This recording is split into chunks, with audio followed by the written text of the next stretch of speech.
Hal ini berbeda dengan apa yang diatur dalam UU 1 2024 yang hanya meliputi akibat pemberitahuan bohong berupa kerusuhan yang mengganggu ketertiban umum di ruang fisik.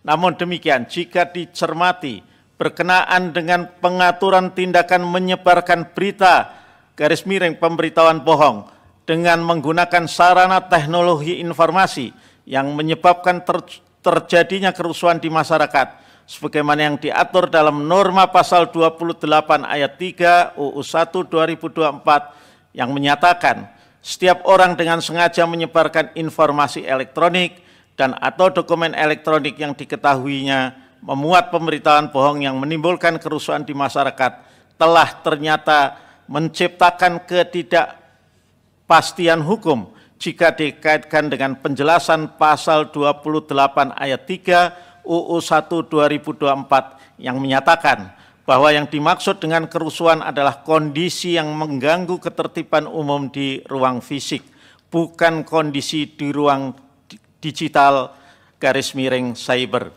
Amar putusan mengadili: 1. Mengabulkan permohonan pemohon untuk sebagian. 2. Menyatakan kata kerusuhan dalam pasal 28 ayat 3 dan pasal 45A ayat 3 Undang-Undang Nomor 1 Tahun 2024 tentang perubahan kedua atas Undang-Undang Nomor 11 Tahun 2008 tentang informasi dan transaksi elektronik, Lembaran Negara Republik Indonesia Tahun 2024 Nomor 1 tambahan Lembaran Negara Republik Indonesia Nomor 6905 bertentangan dengan Undang-Undang Dasar Negara Republik Indonesia tahun 1945 dan tidak memiliki kekuatan hukum mengikat secara bersyarat sepanjang tidak dimaknai kerusuhan adalah kondisi yang mengganggu ketertiban umum di ruang fisik, bukan kondisi di ruang digital atau cyber.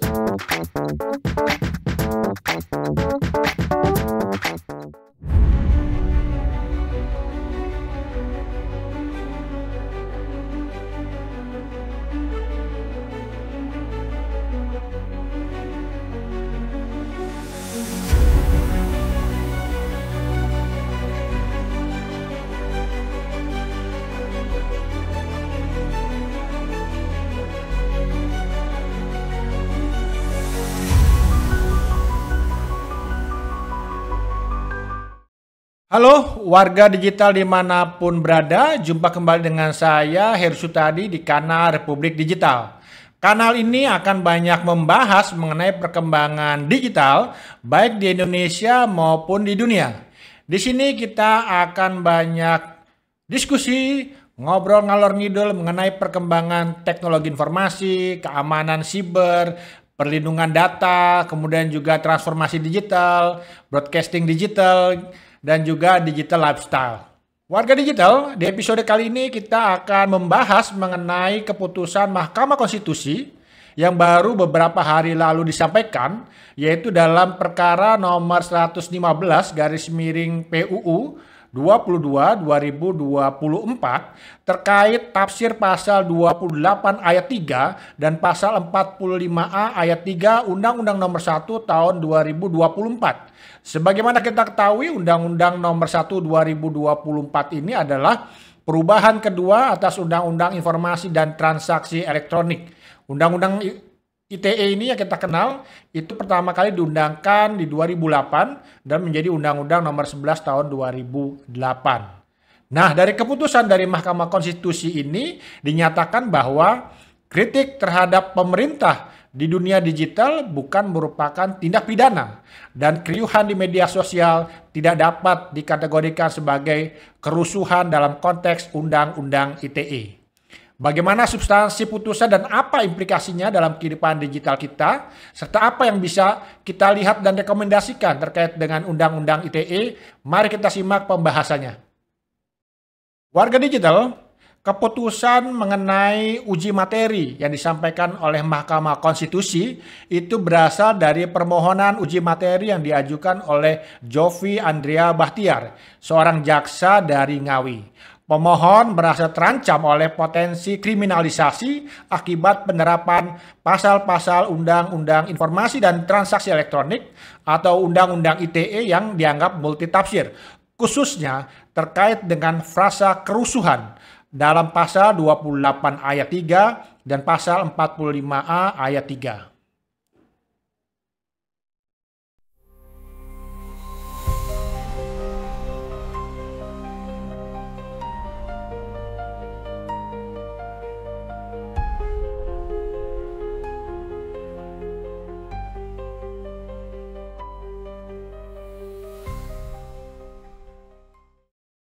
Adapun putusan Mahkamah Konstitusi disampaikan bahwa kritik terhadap pemerintah di ruang digital termasuk media sosial bukanlah tindak pidana berdasarkan pasal 28 ayat 3 dan pasal 45 ayat 3 Undang-Undang ITE.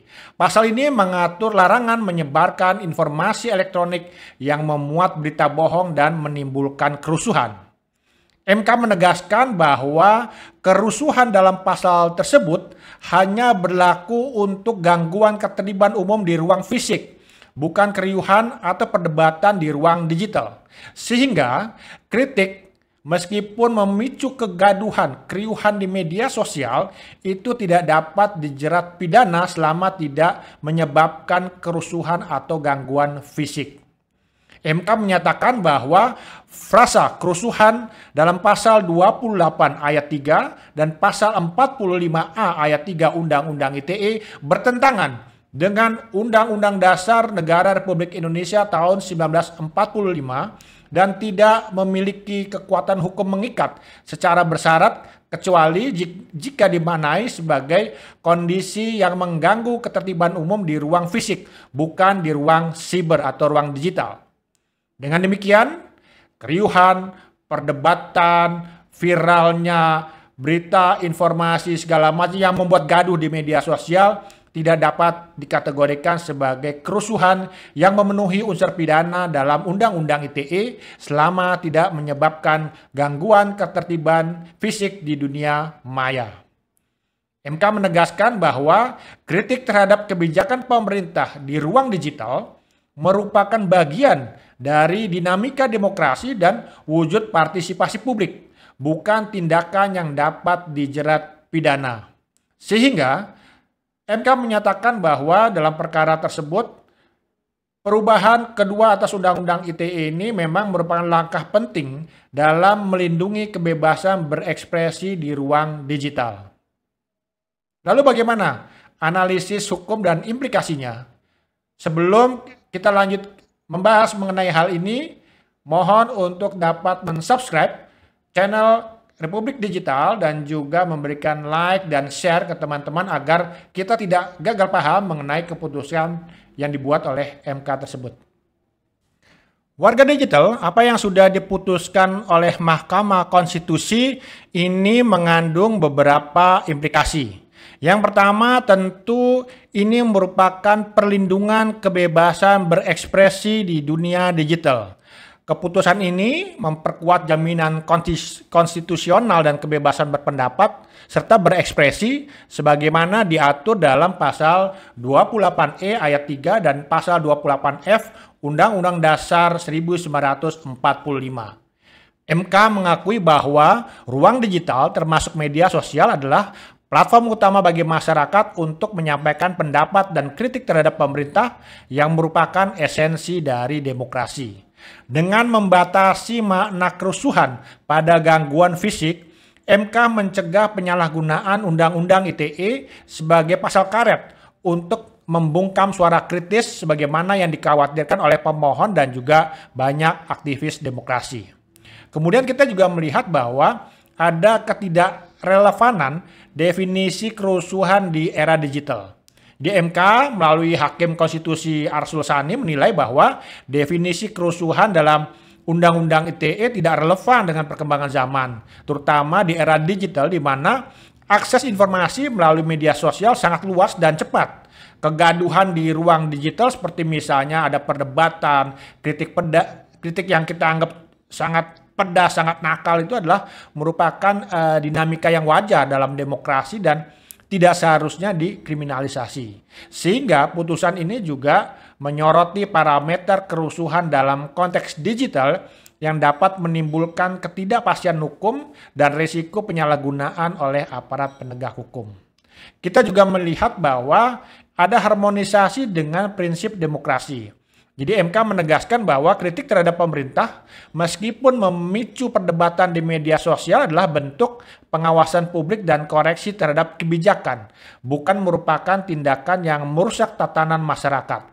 Tentu ini sejalan dengan pandangan bahwa demokrasi yang sehat membutuhkan ruang untuk ekspresi yang kadang-kadang gaduh tetapi konstruktif. Kemudian, tentu saja putusan ini akan memaksa aparat penegak hukum untuk menyesuaikan pendekatan mereka dalam menangani laporan terkait konten digital. Seperti misalnya kesiapan untuk beradaptasi dengan keputusan MK dan memastikan bahwa hanya pelanggaran yang menyebabkan gangguan fisik yang dapat dijerat dengan pasal terkait dengan kerusuhan. Kemudian bagaimana dampak sosialnya? Tentu saja ini memberikan dampak yang cukup signifikan, di mana putusan ini akan memberikan rasa aman bagi masyarakat, termasuk juga aktivis, jurnalis, untuk menyampaikan kritik terhadap pemerintah tanpa takut dikriminalisasi, selama kritik tersebut tidak memicu kerusuhan fisik. Hal ini dapat mendorong partisipasi publik yang lebih aktif dalam pengawasan kebijakan pemerintah. Kalau kita melihat di postingan di X gitu ya, ada dianggap sebagai ini sebuah kemenangan kecil untuk kebebasan berekspresi dan juga kabar baik bagi demokrasi digital. Lalu apa pendapat dari Republik Digital mengenai keputusan dari MK tersebut? Yang pertama, kita melihat bahwa Undang-Undang ITE memang saatnya direvisi atau dikaji secara lebih komprehensif. Karena betapapun undang-undang yang telah mengalami 2 kali perubahan ini memang masih seringkali terjadi salah tafsir dan juga dimanfaatkan oleh pihak-pihak tertentu untuk kemudian katakanlah membungkam suara kritis. Kemudian juga dimanfaatkan untuk misalnya secara sepihak mengatakan pihak-pihak tertentu menyebarkan berita hoax. Kemudian juga belum lagi terkait dengan pencemaran nama baik dan juga penghinaan. Jadi memang ada pasal misalnya 27A tentang pencemaran nama baik ini yang kita nilai juga masih bermasalah. Jadi revisi diperlukan untuk memastikan Undang-Undang ITE tidak lagi digunakan sebagai alat politik untuk mengkriminalisasi seseorang, kelompok tertentu, ataupun juga korban kejahatan. Dan kita juga melihat bahwa putusan ini memang di satu sisi mengurangi resiko kriminalisasi, tapi itu tidak berarti di lapangan nanti dalam implementasinya akan berjalan lancar. Kita melihat bahwa keputusan atau surat keputusan bersama mengenai Undang-Undang ITE yang sebelumnya pernah dikeluarkan juga tidak efektif untuk menekan penyalahgunaan karena kurangnya transparansi dan juga partisipasi publik dalam perumusannya. Sehingga edukasi dan komunikasi kepada aparat penegak hukum dan masyarakat tentang batasan baru ini juga menjadi hal yang krusial. Itu untuk memastikan bahwa keputusan MK akan benar-benar efektif.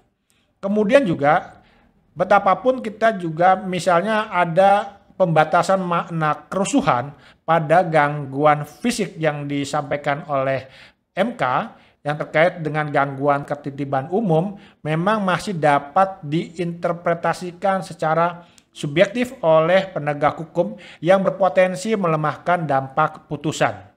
Karena itu tanpa revisi Undang-Undang ITE yang lebih komprehensif, pasal-pasal lain masih dapat disalahgunakan untuk misalnya membungkam kritik dan juga hal-hal lainnya yang dikhawatirkan oleh koalisi masyarakat sipil. Kemudian juga kita melihat bahwa efektivitas putusan ini juga bergantung pada aparat penegak hukum untuk mematuhi tafsir dari MK. Kita melihat bahwa dalam kurun waktu sejak Undang-Undang ITE ini diundangkan di 2008 memang begitu banyak atau ada kecenderungan penyalahgunaan. Misalnya dulu kita masih ingat dalam kasus Ibu Prita Mulyasari, baik Nuril gitu ya, yang menunjukkan tantangan dalam mengubah budaya penegakan hukum. Dari apa yang kita bahas, ada beberapa rekomendasi yang dapat disampaikan. Yang pertama itu tentu diperlukan revisi menyeluruh terhadap Undang-Undang ITE untuk menghilangkan potensi kriminalisasi dan memastikan kepastian hukum. Karena betapapun Undang-Undang ITE semangatnya adalah bagaimana kita memajukan ekonomi digital di Indonesia. Kemudian yang kedua itu tentu bagaimana kita bisa memberikan edukasi kepada penegak hukum untuk memastikan pemahaman yang seragam tentang putusan MK dan mencegah penyalahgunaan pasal-pasal Undang-Undang ITE. Masyarakat juga perlu diperkuat literasi digitalnya, perlu diedukasi tentang bagaimana hak dan tanggung jawab mereka dalam berekspresi di dunia digital, agar kritik yang disampaikan itu tetap konstruktif dan tidak disalahartikan sebagai pelanggaran hukum.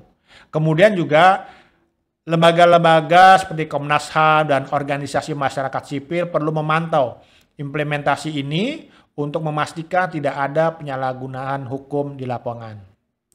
Yang tentunya juga kita menilai bahwa putusan ini menandai sebagai langkah penting menuju ruang digital yang lebih demokratis, tetapi tanpa tindak lanjut yang konkret. Potensi penyalahgunaan Undang-Undang ITE tetap mengintai. Namun yang jangan kita lupakan juga adalah kita harus memiliki tanggung jawab atas apa yang kita share, atas apa yang kita tulis.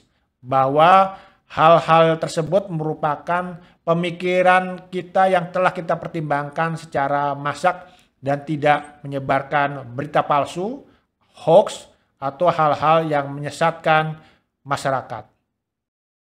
Ya, warga digital dimanapun berada, sekian saja dulu episode kita kali ini yang tadi banyak membahas mengenai putusan Mahkamah Konstitusi terkait dengan penafsiran pasal 28 ayat 3 dan 45 ayat 3 Undang-Undang Informasi dan Transaksi Elektronik. Semoga ini memberikan pencerahan bagi kita dan kita akan jumpa kembali di episode berikutnya yang tidak kalah penting dan menarik mengenai perkembangan digital di Indonesia dan juga dunia. Saya Heru Stadi pamit mundur, sampai jumpa.